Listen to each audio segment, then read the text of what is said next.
नमस्कार दोस्तों, स्वागत है आप सभी का आपके अपने द संघर्ष प्रभा यूट्यूब चैनल में। आज की इस वीडियो में हम सीखने वाले हैं घातांक नियम के अंतर्गत नियम नंबर 1 को, जो कि हमने पिछली कक्षाओं में सभी सूत्रों को लिखा दिया है। तो आज के इस क्लास में हम इस सूत्र से रिलेटेड कुछ महत्वपूर्ण सवाल को हल करेंगे। तो चलिए स्टार्ट करते हैं। एग्जाम्पल नंबर 1 या सवाल नंबर 1, अगर आपसे कह दिया जाए 2 की पावर 3 गुणे 2 की पावर 2 कर दिया जाए तो इसका मान क्या होगा। तो इसके मान की बात करें, देखिए यहाँ पर अगर हम देखें तो ए का मतलब यहाँ पर 2 है और यहाँ पर ए का मतलब 2 है, यानी कि कहने का मतलब बेस बराबर होना चाहिए।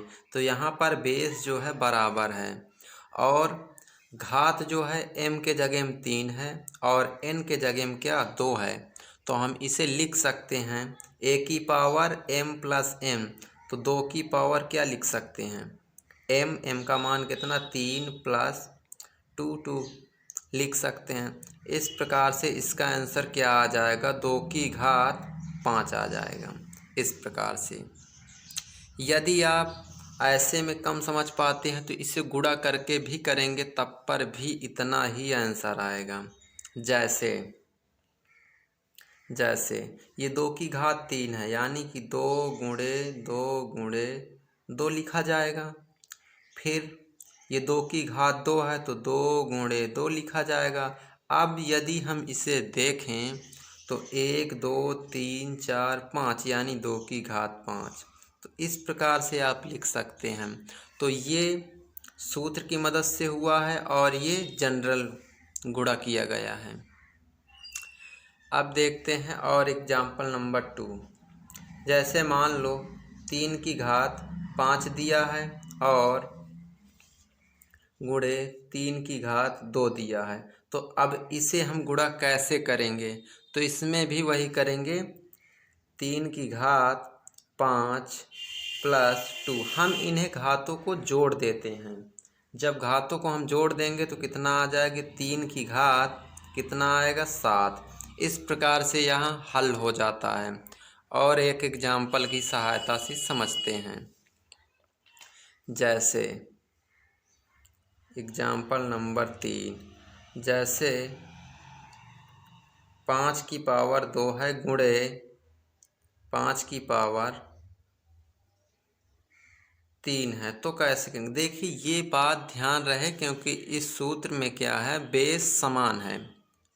अगर यहाँ पर बेस समान नहीं है, जैसे कि 5 है यहाँ पर 3 हो जाता, तो इसके लिए हम अगले सूत्र में एक वीडियो बनाएंगे। तो हम हर एक सूत्र पर एक वीडियो बनाएंगे जिसमें कुछ सवाल रहेंगे जिसकी सहायता से आप सीख सकते हैं। अब इसे यदि हम हल करने की कोशिश करें तो 5 की घात क्या हो जाएगा 3 2 5, यानी 2 प्लस 3 बराबर आ जाएगा 5 की घात 5। इस प्रकार से हल हो जाएगा। एग्जाम्पल नंबर 4, देखिए एग्जाम्पल नंबर 4 में क्या है, जैसे मान लो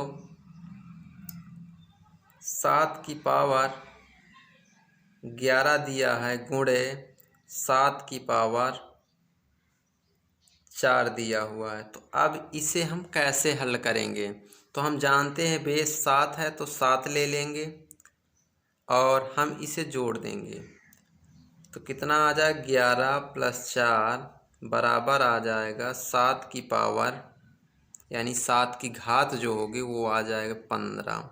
इस प्रकार से यहाँ हल हो जाता है। आई होप, आशा करता हूँ कि आपको यह वीडियो ज़रूर समझ आई होगी। यदि आपको यह वीडियो समझ आई है तो हमारे इस वीडियो को लाइक तथा चैनल को सब्सक्राइब ज़रूर करें, जिससे कि इसी तरह के वीडियो आप तक पहुँचती रहे सबसे पहले। धन्यवाद।